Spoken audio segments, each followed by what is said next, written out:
Hello and welcome to IETV. My name is Fiona Collie. I'm a reporter with Investment Executive, and today I'm speaking with Matt Earle, who is president of Reputation.ca, about online reputation management. Matt, welcome. Nice to meet you. Well, I guess first off, Matt, what exactly is online reputation management? So online reputation management is internet public relations. It's the modern public relations, and it's about crafting and shaping positive online reputation for people and businesses. Okay. Well, and I mean, advisors, obviously, reputation is important. They do a lot. They're meeting with clients all the time in the real world. But why is it important for them to be considering what people are saying about them online? Okay, so 85% of people do online research before hiring most services. So you've got tons of people doing online research. 65% of people believe what they find online over marketing materials and sales brochures. So you have a huge amount of people Googling you, and they're believing what they're finding as compared to what you're telling them and what's on your website and your business cards and so on. So you really have to watch out for that. Okay. And is it just kind of professionally that advisors should be concerned about this?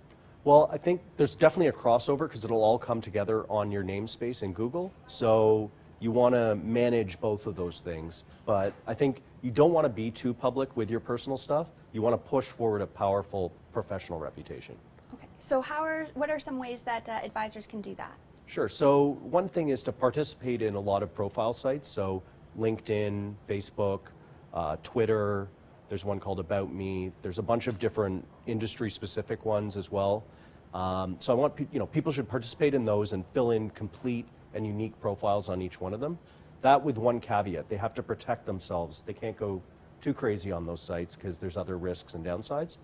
Another way is to participate in their industry sort of forums.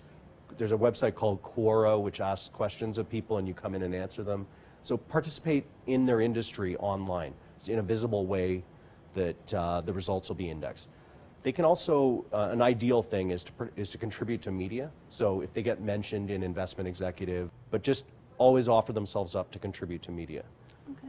And you mentioned it's about walking a bit of a fine line there. Can you give an example of what you mean by that? Sure. So Facebook can be a powerful asset. You get your Facebook profile. It ranks very well due to the domain authority of Facebook.com.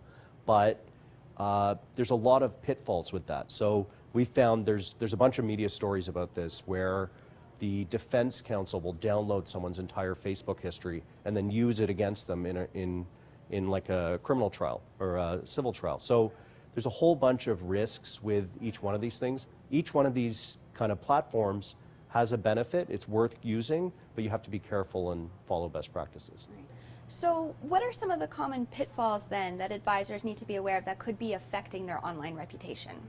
Okay, so one of the biggest ones is if you get a kind of disciplinary notice from a regulatory body, so IROC, MFDA, OSC, those are devastating for your online reputation. You might have follow-up media coverage and so on. That's an obvious, terrible one. But another thing is you have to remember that everything's going to come together in your Google results. So what you do socially, what you do personally, is also all going to be part of your Google profile. So you want to be very careful not to do anything too controversial.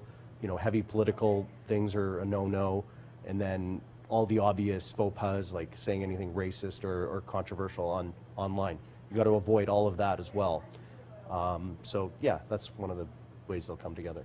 Well, certainly there's a lot for advisors to consider when it comes Sure. to their online reputation. To find out more about online reputation management, be sure to check out our web special on the topic right here at investmentexecutive.com. Thanks very much, Matt, for taking the time to speak with me today. Thank you. And thank you for watching IETV.